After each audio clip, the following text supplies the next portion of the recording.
Hello everyone, it's Ken Fanger and this is Walk to Business.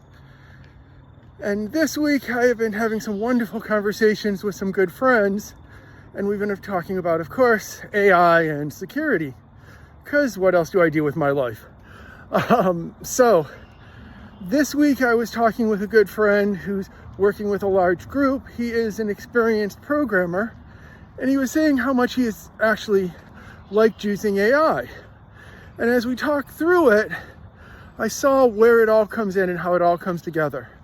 Because as we were talking, he was talking about the fact that it lets him get a lot of that repetitive work done. He can give it a quick task. He can say, build me this module or this section of code, and it'll go and do it. But then he realized he has to keep nudging it. He has to take it. He has to remind it what to do right. And over time, it keeps going wrong, but slowly. It drifts. It doesn't just suddenly change. So when you teach it, it can look really good. But if you leave it, it'll slowly start drifting from that good position to one that is not useful, is not helpful. But it takes a while for that to happen. And because it takes a while, the effects of atomic habits come in, which means you don't notice small changes until they become major.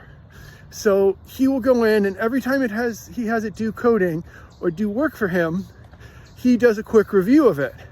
And because he understands how it works, he's able to say, oh, that's going off target. Let me tell it to fix that.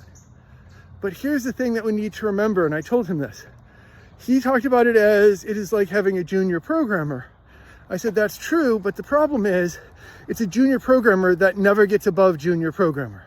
It will never become a senior programmer that watches itself the way it is designed, because it is just taking the average and guessing on what the next thing's going to be.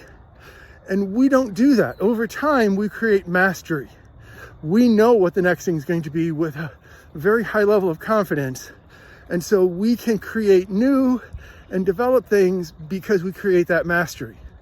AI never gets to that level of mastery. It always stays at a guessing stage.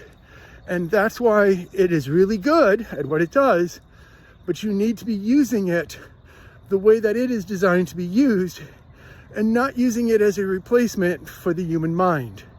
It is a tool that makes it go faster, makes it better, takes a lot of cognitive effort out of some processes, but you've got to be checking it. You got to be working with it. You got to be observing it and making sure that it stays in line to what you want it to be. So when you're out there and you're thinking about AI, think about it more as a way to let an expert do more expertise than a way to get rid of that entry-level person that is not able to get to that expertise. Because as I told my friend, what happens when he is no longer there and the next person doesn't have his knowledge to keep nudging AI back into alignment?